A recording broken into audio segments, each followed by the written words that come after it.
Estamos todavía con algunos asuntos de la introducción de la vez pasada. Recuerdan ustedes que estuvimos viendo varios puntos de vista. Aquí tengo el autor, la fecha. Estuvimos viendo el propósito de Pablo para escribir esta carta de Efesios. Estamos en el libro de Efesios y aunque vamos a ver algunos versículos, realmente pues nos hace ver toda la carta, ¿no es cierto? Aunque nos concentremos en un versículo, nos hace ver un panorama completo de lo que Dios quiere o el propósito que Dios tiene para esta carta, para esta iglesia de Éfeso. Vimos el autor, la fecha, vimos el lugar, vimos que Pablo es el autor, vimos que fue escrita desde la prisión en Roma, ahí en Hechos 28:16 lo dice claramente. En Efesios 3:1, lo que tenemos aquí: por esta causa yo Pablo, prisionero de Cristo Jesús, por vosotros los gentiles. Y entonces está dirigida esta carta a los de Éfeso, también lo dice en el versículo 1. No aparece en muchos manuscritos antiguos la frase que los que están en Éfeso. Si ustedes se van a Efesios 1, versículo 1, se van a dar cuenta de la frase al final que dice: y a los santos y fieles en Cristo Jesús. Supuestamente en los manuscritos más antiguos no aparece la frase que están en Éfeso. O sea, nada más llega hasta que están en Cristo Jesús. Ya les dijimos la vez pasada. Y dijimos que esta carta era una carta encíclica. Encíclica quiere decir que estaba circulando por varias otras ciudades, varias otras lugares, otras iglesias de Asia Menor que Pablo mismo había trabajado y había abierto. ¿Se acuerdan que vimos eso? Vimos también que fue escrita entre el 60 y el 62 después de Cristo, aproximadamente. Y dijimos que paralelamente, posiblemente se haya escrito conjuntamente con Colosenses. ¿Se acuerdan que dijimos eso, no? Dijimos que en esta epístola Pablo habla de las riquezas de su gracia. Ahorita vamos a ver eso, que lo habla claramente en varios pasajes, ¿no? En varias partes, en el 1:7, en el 3:8, en el 3:16. Dijimos que en el 4:13, cuando el Hijo de Dios a un varón perfecto a la medida de la plenitud de Cristo. También vimos el ser llenos del Espíritu en el 5:18, a ser llenos de toda la plenitud de Dios en el 3:19, ¿se acuerdan? Entonces esta carta está llena de riquezas. Por eso se llama el estudio de la vida del creyente en Cristo, para describir y descubrir también, ¿por qué no?, todas las riquezas maravillosas que están ahí. Desde luego que, miren, cuando hablamos de riquezas, toda la palabra de Dios es riqueza. No solamente unos pasajes por aquí y unos pasajes por allá. Y a veces tenemos nuestros salmos favoritos, ¿no es cierto? Tenemos nuestros textos favoritos, tenemos nuestros proverbios favoritos, etcétera, etcétera, ¿no? Bueno, qué bueno, gracias a Dios. Pero ¿saben qué? Toda la Escritura es inspirada por Dios y útil para enseñar, para redarguir, para corregir, para instruir en justicia, a fin de que ¿qué? Sea perfecto, enteramente preparado para toda buena obra. Entonces fíjate nada más todas las riquezas en gloria que Dios tiene para ti, para mí, todos los días. Entonces, ahí están. Vimos también la iglesia, el segundo punto. Estamos dando un repaso breve, ya vamos a terminar la introducción y vamos a ir directamente a la primera lección. Pero la iglesia también vimos que Pablo visitó Éfeso en su segundo viaje misionero y dejó ahí a sus colaboradores, a Priscila y Aquila, donde estuvieron trabajando y llevaron ahí el evangelio, etcétera, etcétera.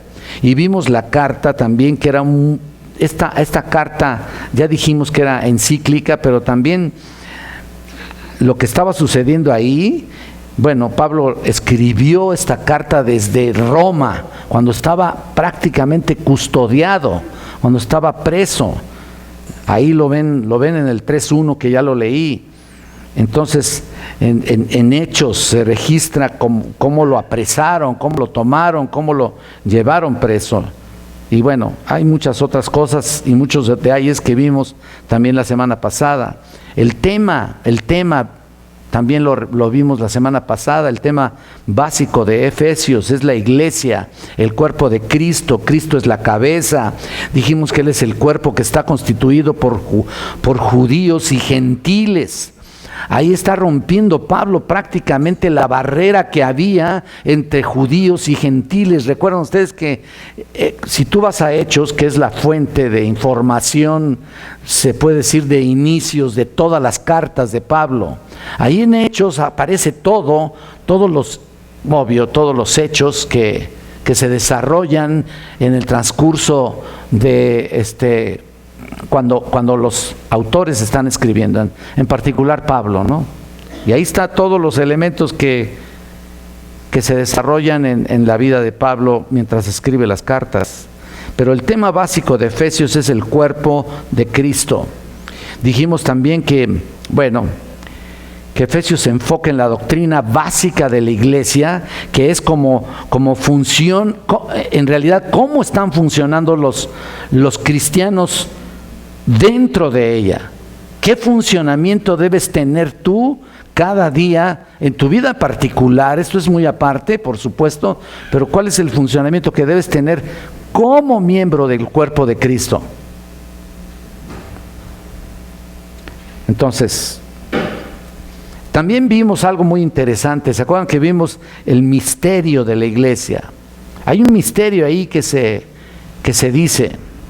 Este es uno de los temas clave en toda la carta, es lo que hemos comentado acerca del misterio de la iglesia. Significa el misterio, cuando tú ves la palabra misterio, simple y sencillamente esta es una verdad en el pasado que no había sido revelada y que finalmente fue revelada. ¿Y cuál era concretamente? ¿Se acuerdan que dijimos el misterio? Que los gentiles son herederos y miembros del cuerpo de Cristo y copartícipes de la promesa. Copartícipes, ahí estamos hablando de la palabra copartícipes también con el pueblo de Israel, ¿no? O sea, judíos y gentiles copartícipes de la promesa en Cristo Jesús por medio del Evangelio.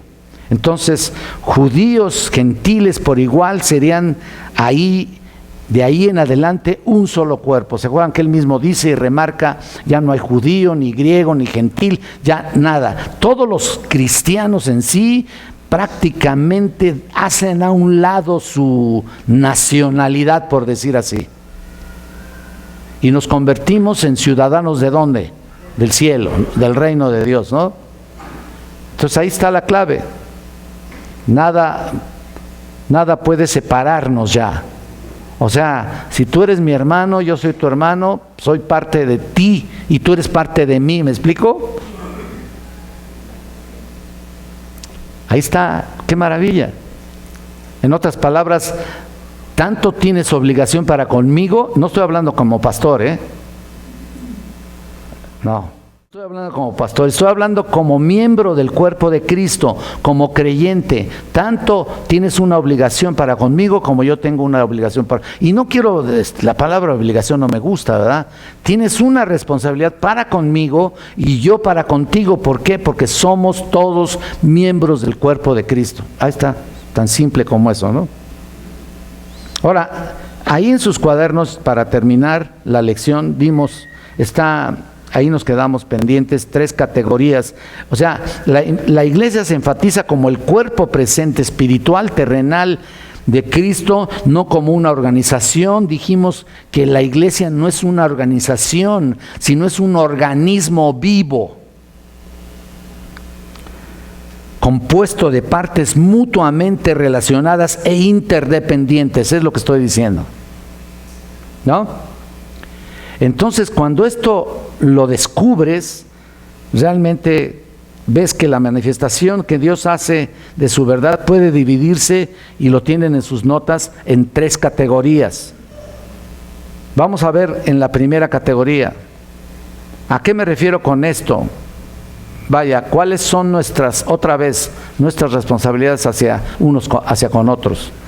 Pero en la primera categoría se encuentran las verdades que Él no revela a los seres humanos tan rápidamente y tan ampliamente como pudiera revelárselo a cualquier creyente.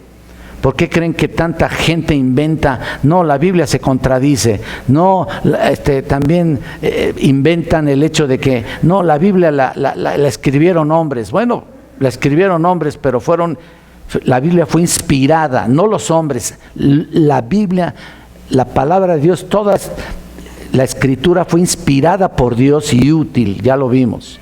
Entonces, pero no se lo revela cualquiera. ¿Se dan cuenta? No es una cosa que puede hacerlo, que cualquiera lo puede entender.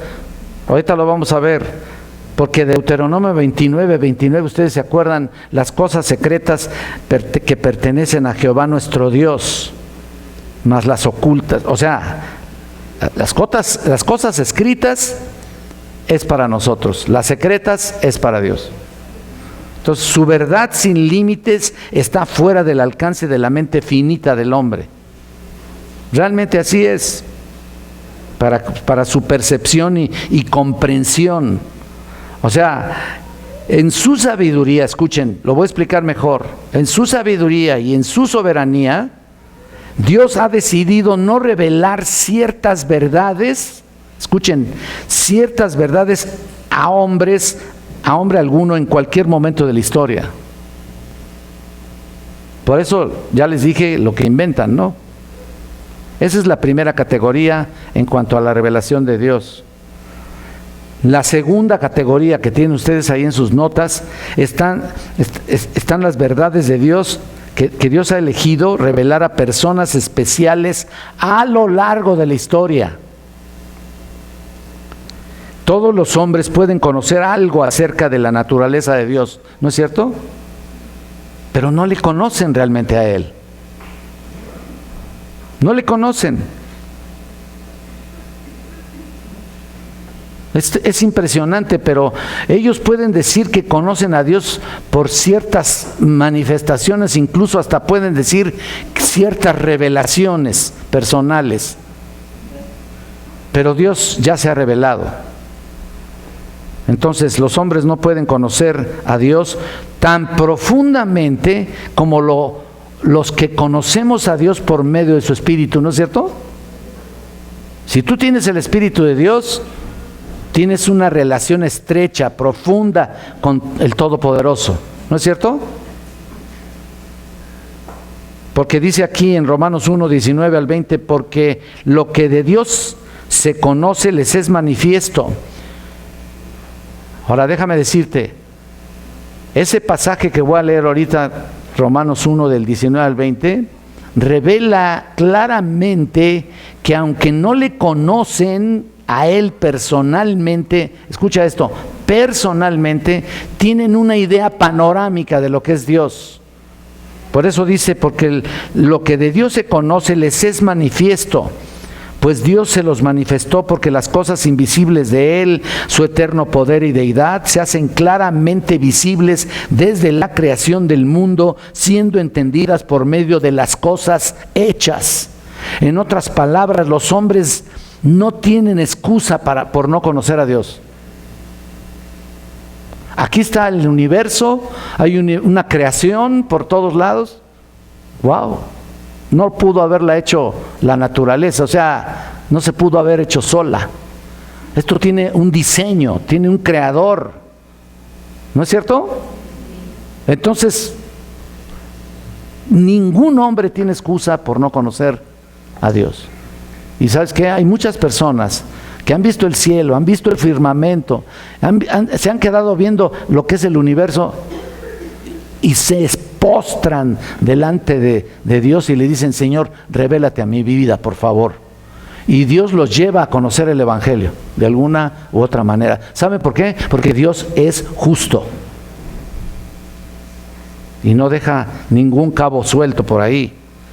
Entonces ahí está, por medio de las cosas hechas. No obstante, las verdades, incluso, déjame decirte, por otro lado, las verdades más profundas y plenas de la naturaleza, de su naturaleza y de su voluntad, son a veces incógnitas e incomprensibles para los incrédulos. Puedes entenderlo de una manera general, puedes voltear al firmamento y decir, aquí hay un creador. Pero las cosas más profundas son incógnitas, son incomprensibles para los incrédulos.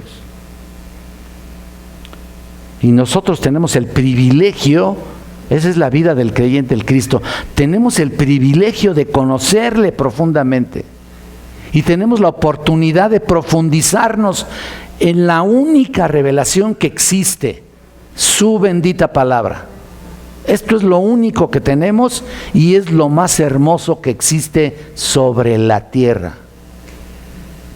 Su bendita palabra.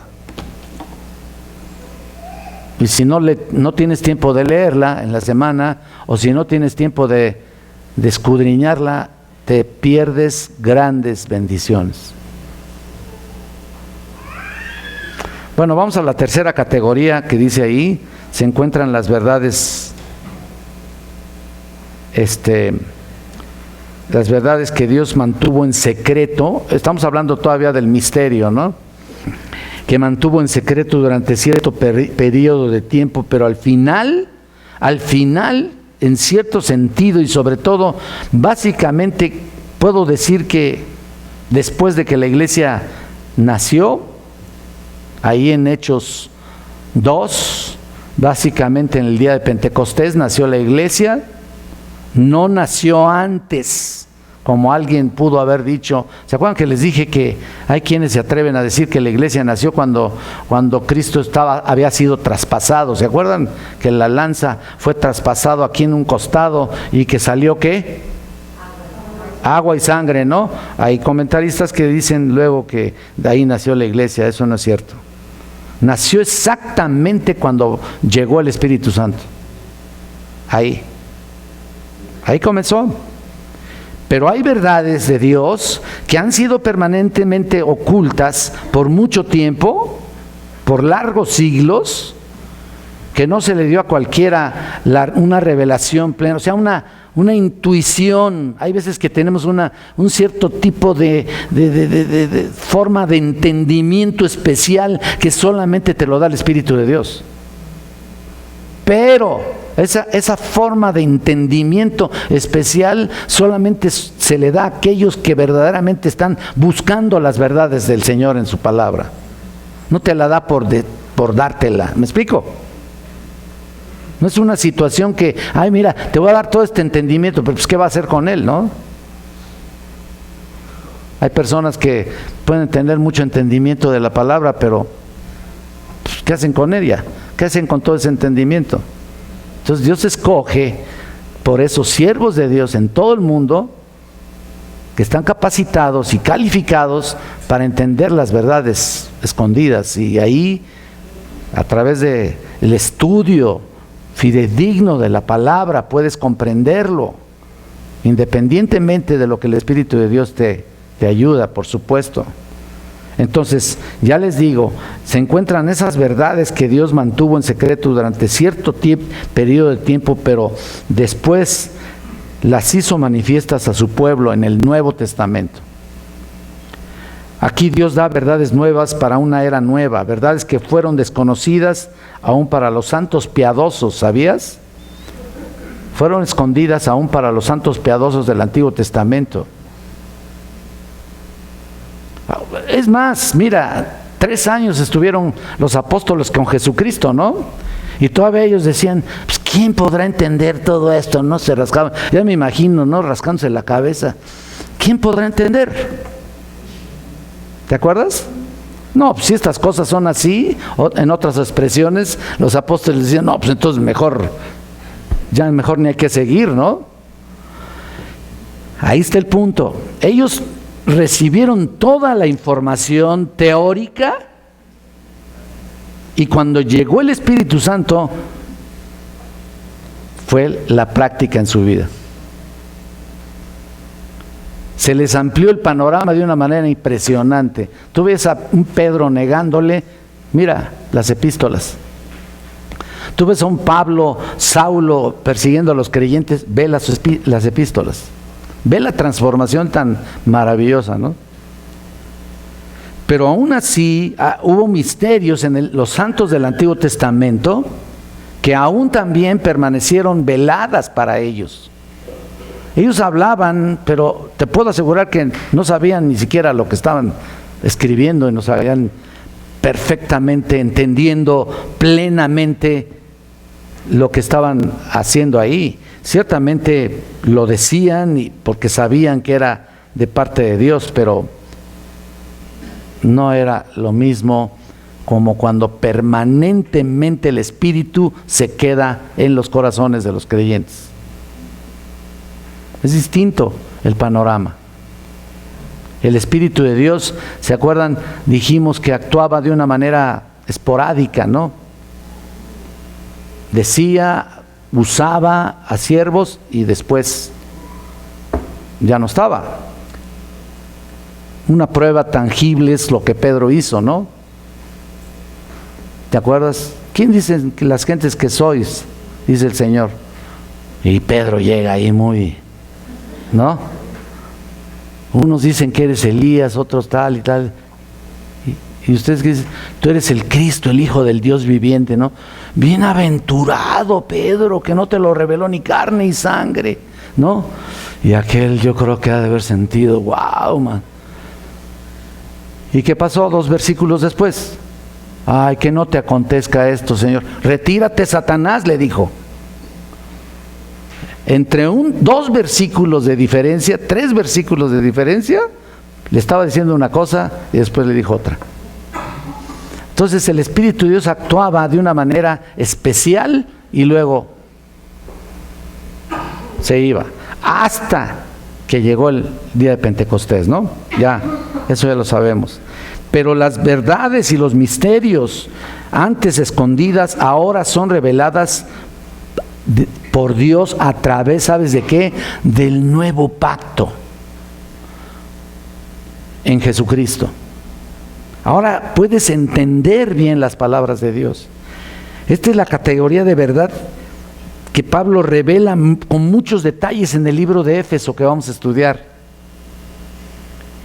Y por supuesto que después de entender lo que dice ahí, de todas las maravillosas promesas y bendiciones que están escondidas o habían sido escondidas en un momento determinado para sus hijos, ahora son reveladas en el Nuevo Testamento.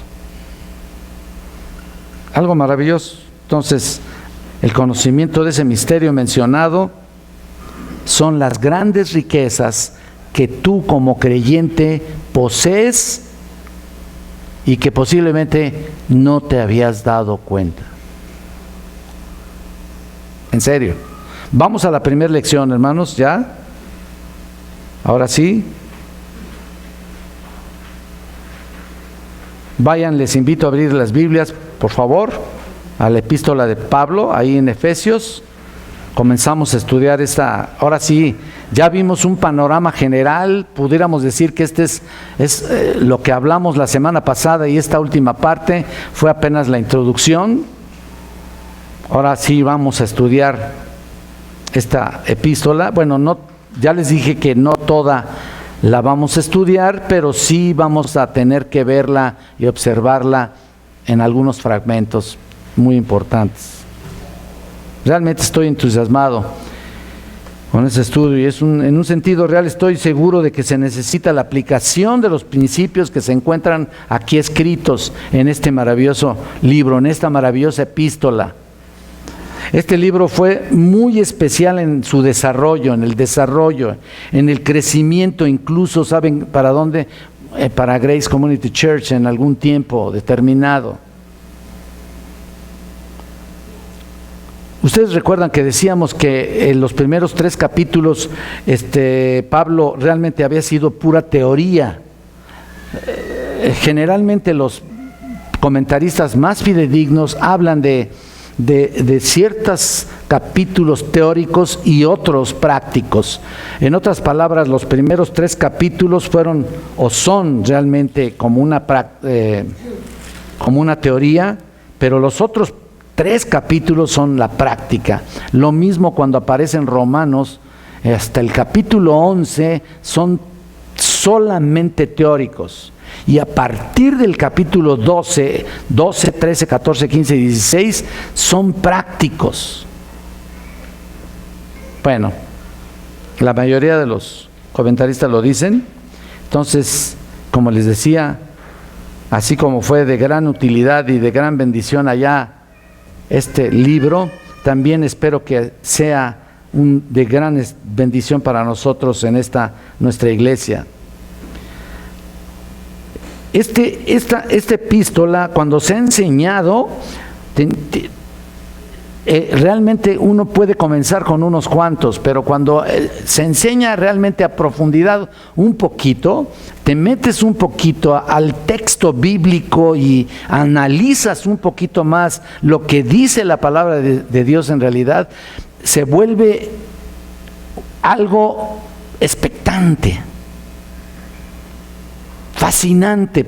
Perdonen que utilice esa palabra, no me gusta mucho, pero porque la gente quiere conocer aún más.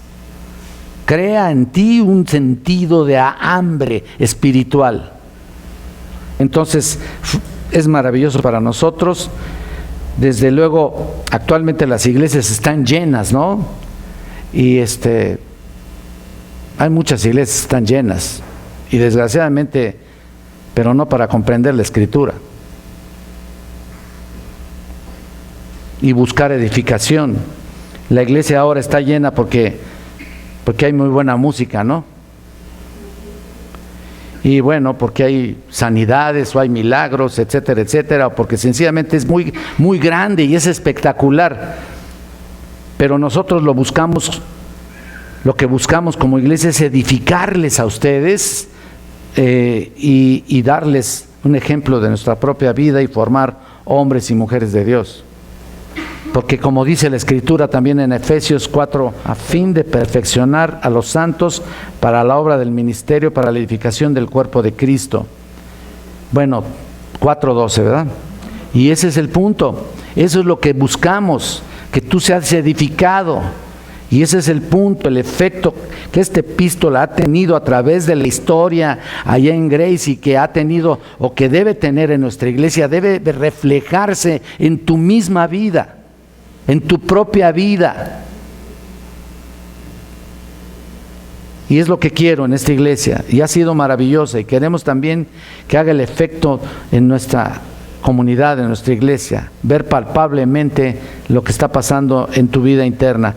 Efesios describe quién es un cristiano, describe las riquezas espirituales, como les dije, que pertenecen a un cristiano y cómo deben ser usadas esas riquezas espirituales para la gloria de Dios, No son riquezas en las cuales tú te sientas satisfecho, es como aquel que come como...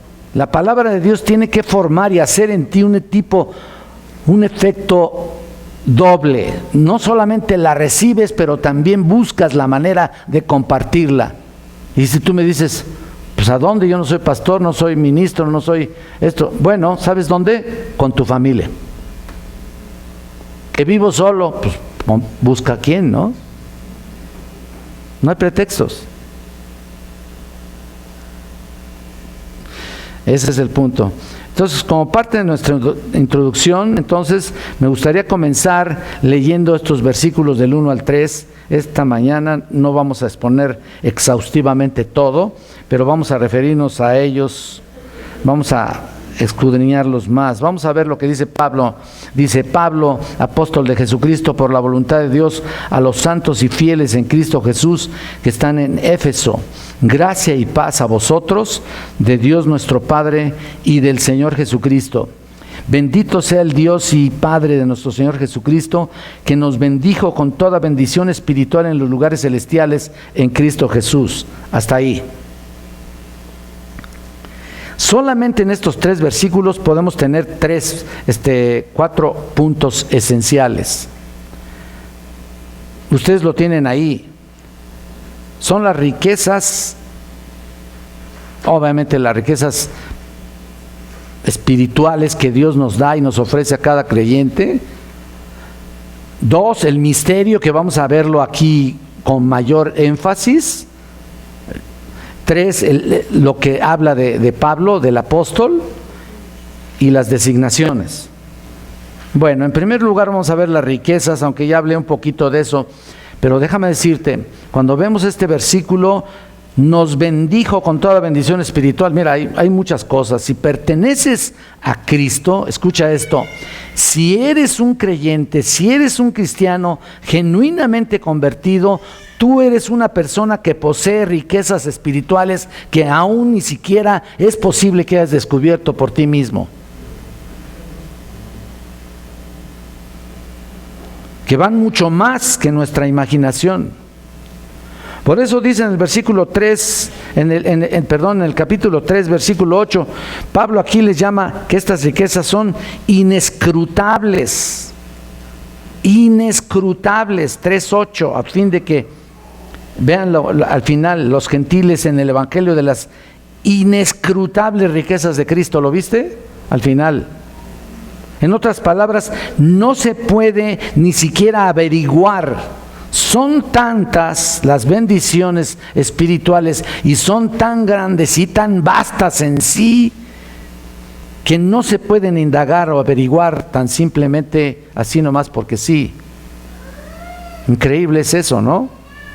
Eso es lo que dice la Escritura cuando dice que son inescrutables. No estoy inventando nada, ¿no? Eso es lo que dice ahí. Y eso es lo que vamos a investigar ahora, por supuesto. Si eres un cristiano, eres incomparablemente rico. Eso es lo que está diciendo. Ese es el punto de esta epístola. Lo triste es que a menudo los cristianos viven como si fueran pordioseros espirituales.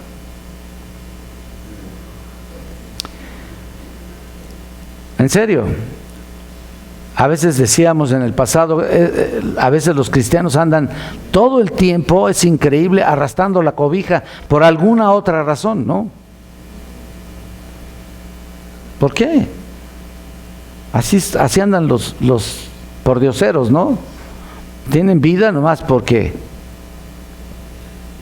están ahí, y su corazón está latiendo, pero realmente no es posible que vivir así. En lugar de ser personas ricas en Cristo, tenemos que descubrir estas maravillosas riquezas que están aquí, pero no solamente para nuestro egocentrismo, ¿me explico? No para sentirnos ególatras o engreídos. Las riquezas en Cristo son dadas a todos los creyentes, no solamente para esto, son para ser enriquecidos espiritualmente y poder, por supuesto, compartir las riquezas en gloria con otros creyentes que están cerca de ti. No sé si les platiqué una historia, pero hacía tiempo que apareció un reporte de la historia de un hombre y una mujer que se habían encontrado, que fueron encontrados muertos ahí en su apartamento, ¿no? Sí les platiqué eso, ¿no? O no sé si recuerdan, para los que no se acuerdan y los que no, pues y ellos pues les hicieron la autopsia y reveló que esas dos personas habían muerto de hambre. De hambre. Y fue impresionante en aquel entonces para muchos, porque más o menos fue en los 50s, donde también por supuesto había una hambruna tremenda, ¿no? Y todos dijeron, bueno, pues ok, murieron de eso, ¿no? Pero después que indagaron ahí en el mismo departamento y fueron a investigar a donde estaban viviendo, esa era una pareja que tenían más o menos 60 años de edad aproximadamente. Encontraron que había dinero por todos lados, escondido. Por todos lados había orificios, montoncitos de billetes por todos lados. Y encontraron una cantidad aproximada de $40,000. Y tú dices, ¿cómo? Pues es interesante, ¿no? Bolsas de dinero por todos lados con dinero, con dólares. Y qué ridículo morirse de hambre teniendo tanto dinero, ¿no? No sé. Cuando tiene uno más de $40,000 en efectivo, pues ¿qué haces, no? La gente se vuelve normalmente codiciosa, eso sí te lo puedo asegurar. Porque mientras más tienen, más quieren. Y los que son ricos quieren un poco más, ¿no?, de lo que tienen. Un día se le preguntó a Rockefeller, uno de los más grandes millonarios de la historia, y le dijeron, ¿está usted satisfecho con su fortuna? ¿Saben qué respondió? Un poquito más. ¿Quién sabe a qué se refería con un poquito, no? ¿Quién sabe? ¿1 peso o 2 o $2? No sé. Ese es el problema. Y así es, así en parte son muchos creyentes. Están muriéndose de inanición, están muriéndose de hambre cuando tienen y cuentan con todas las bendiciones espirituales en los lugares celestiales en Cristo Jesús. Es ridículo. ¿Cómo es posible? Si transferimos esta ilustración para nuestra vida espiritual en nuestra actualidad, actualmente vivimos como si fuéramos personas que no tuviéramos a nuestro alcance esas riquezas que por sí mismo tú deberías descubrir. Pero te tenemos que enseñar, ¿no? Digo, no me pesa hacerlo, ¿no? Sinceramente no me pesa enseñarlos porque para eso estamos aquí.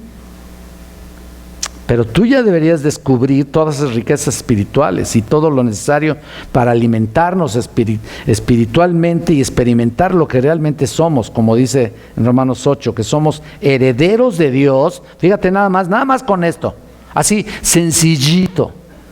Somos herederos de Dios y coherederos juntamente con Cristo. ¿Qué más quieres, man? ¿Cuál es la herencia? Estar allá en los lugares celestiales, en Cristo Jesús, es lo que dice. Somos entonces increíblemente ricos. ¡Wow!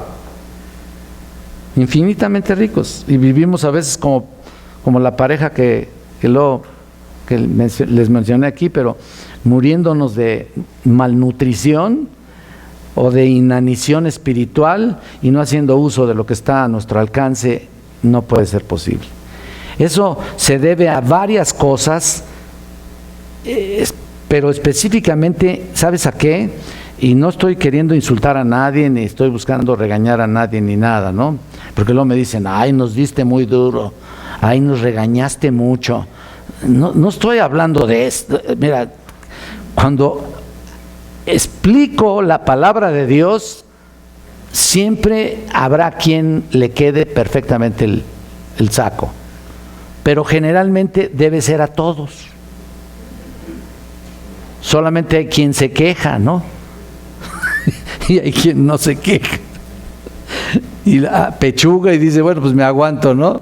Pero ¿sabes qué? Eso se debe, la inanición espiritual o la malnutrición alimenticia espiritual se debe específicamente a la ignorancia. Aunque luego me retobes allá cuando estemos allá en mi oficina, si tú quieres decirme 2 o 3 cosas, no hay problema, pero te voy a contestar lo mismo.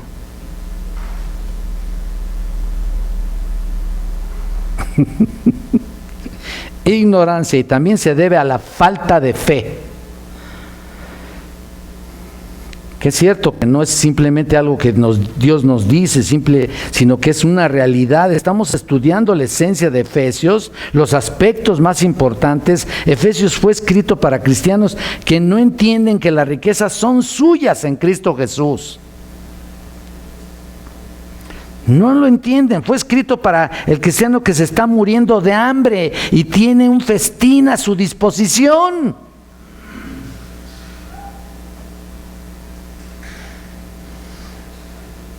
Fue escrito para el creyente que no conoce lo que tiene y por lo tanto no sabe aprovechar los recursos espirituales que son de él. Algunos le han llamado a esta carta, llamado a Efesios el banco espiritual del cristiano. ¿Sabías? El banco espiritual del creyente o del cristiano. Es increíble. En este banco del cristiano, la única diferencia de todos los demás bancos es que está aquí una fuente inagotable de riqueza.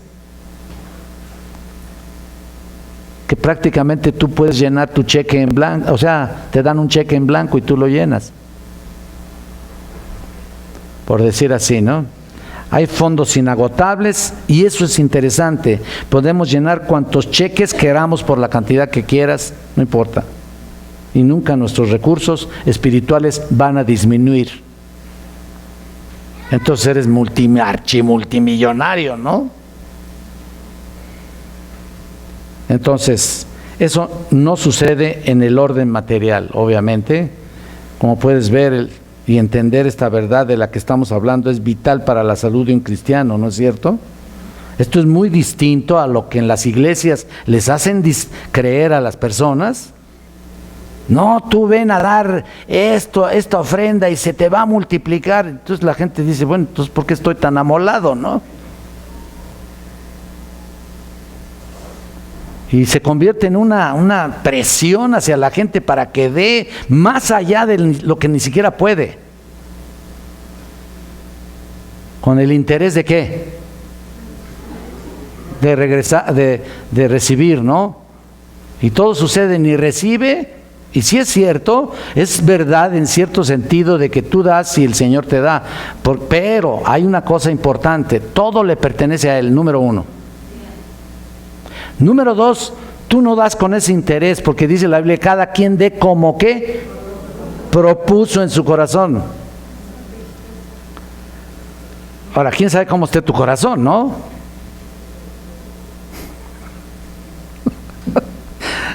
Pero añade, no con tristeza ni por necesidad, porque Dios ama al dador alegre.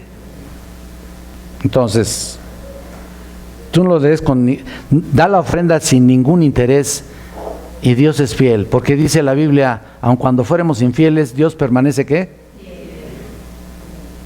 Porque no he visto justo desamparado. Entonces, ahí está.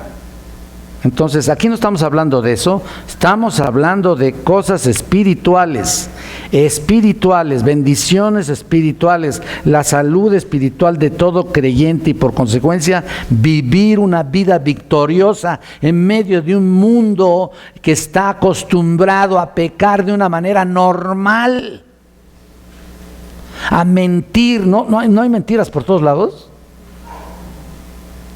Pero es impresionante. Hasta ni siquiera lo que traes ahí en alguna cosa que compres, ¿no? Ves las letritas y piensas que esto es verdad. Y no es cierto. También te engañan. Es increíble. Pero esta epístola te ayuda a vivir con una vida espiritual que haces, que estás rodeado, que sabes que estás rodeado de todo eso y sin embargo vives una vida victoriosa. Nuestro deseo es que nadie viva en condiciones espirituales precarias. Muchas iglesias piensan que están ricas espiritualmente porque ahí supuestamente se manifiesta el Espíritu Santo de muchas formas, en lenguas o en sacudidas o en escándalos, pero eso no es una riqueza espiritual, por Dios. No es lo que dice la Biblia, ni lo es todo. Claro, ser llenos del Espíritu Santo, por supuesto que es parte de, pero no es, o sea, no nos reunimos para eso. En primer lugar, ¿qué dicen nuestros boletines? ¿Un servicio de qué? ¿A qué vienes entonces a la iglesia? Ahora, ¿le adoras nada más los domingos? ¿Cuándo le adoras? Entonces,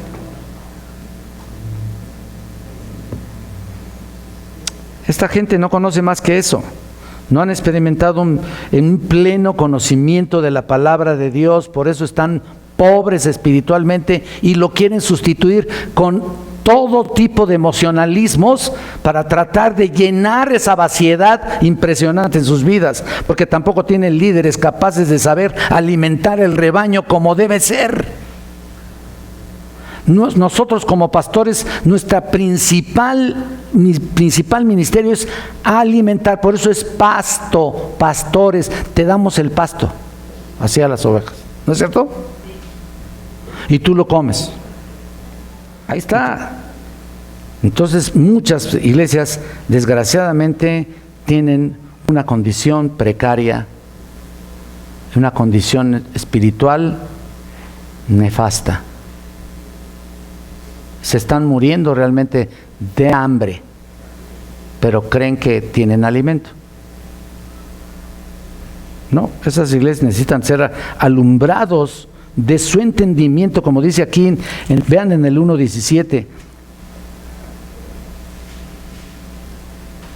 para que el Dios de nuestro Señor Jesucristo, el Padre de gloria, os dé espíritu de sabiduría, escucha esto, os dé espíritu de sabiduría y de revelación en el conocimiento de Él, alumbrando los ojos de vuestro entendimiento, para que sepáis cuál es la esperanza a que Él os ha llamado y cuáles las riquezas, otra vez las riquezas, de la gloria de su herencia en los santos. ¡Qué maravilla! 17 y 18. Así que con este estudio conoceremos esas riquezas. Por eso nos embarcamos en estos estudios, y yo espero que al término de este estudio en general nos sintamos realmente confortables, fuertes, listos para servir al Señor por todo lo que tenemos. Ok, aquí estamos teniendo el alimento espiritual no para confortarnos nosotros y ya así cerrarnos, sino para dar fe específica de victoria en todos los sentidos, en todo tu diario caminar. Ese es el punto.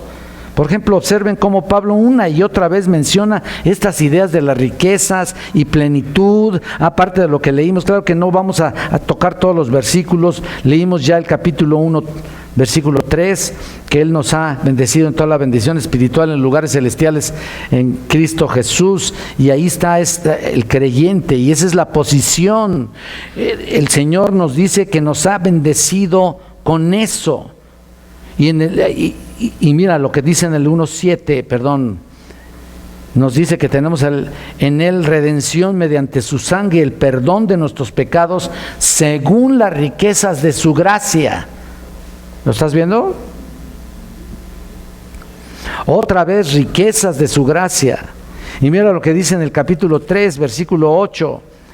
Dice: a mí, que soy menos que el más pequeño de todos los santos, me fue dada esta gracia de anunciar entre los gentiles el evangelio de las inescrutables riquezas en Cristo. Pablo usa la palabra riqueza 5 veces aquí en todo el libro, en toda la epístola, 5 veces. La palabra plenitud o llenura la usa 7 veces en toda la epístola. Y la clave de todo esto se encuentra en la frase en Cristo. O sea, tienes todas las bendiciones, pero es en Cristo. ¿Qué significa esto? Que esas bendiciones no las tienes de una manera independiente. Es en base a lo que es Cristo y a lo que tienes por lo que Él es. Eso es en Cristo. Y lo dice muchas veces. Ahí 27 veces lo dice en toda la epístola. Y me sorprende cuando uno busca esto, ¿no? Entonces, es porque estamos en Cristo, en toda la plenitud de todas las riquezas de la herencia de su gloria, en su gracia son nuestras. Pero escuchen, no somos independientemente ricos, bueno, ya lo estoy diciendo, pero no somos independientemente ricos, somos ricos porque estamos en Él. Y somos uno con Él, con Cristo. Una persona que no conoce a Cristo definitivamente es una persona pobre, sin ningún recurso espiritual. Y no me estoy refiriendo a gente o personas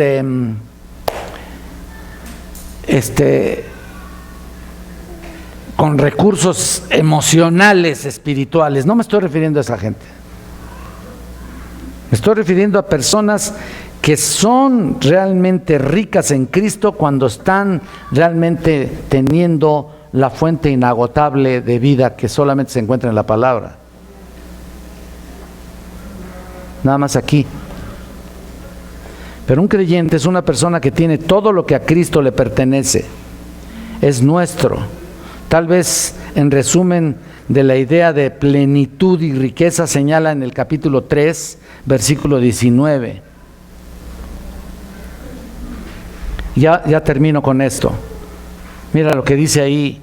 Y de conocer el amor de Cristo que excede a todo conocimiento, para que seáis llenos de toda la plenitud de Dios. Wow. Seáis llenos de toda la plenitud de Dios. Qué expresión ahí tan maravillosa. Esta es una increíble realidad. Un creyente tiene acceso a toda la plenitud de Dios. Por eso cuando aprendemos estas verdades y vivimos una vida mediocre o pobre, es inconcebible. Es como vivir en harapos cuando somos hijos del rey. No me refiero al económico, otra vez. Es como ser un príncipe y vestirse de mendigo, ¿no? Esos que andan por las calles, ¿no? Bueno, ok. Así que hermanos, tenemos grandes riquezas que compartir en este estudio.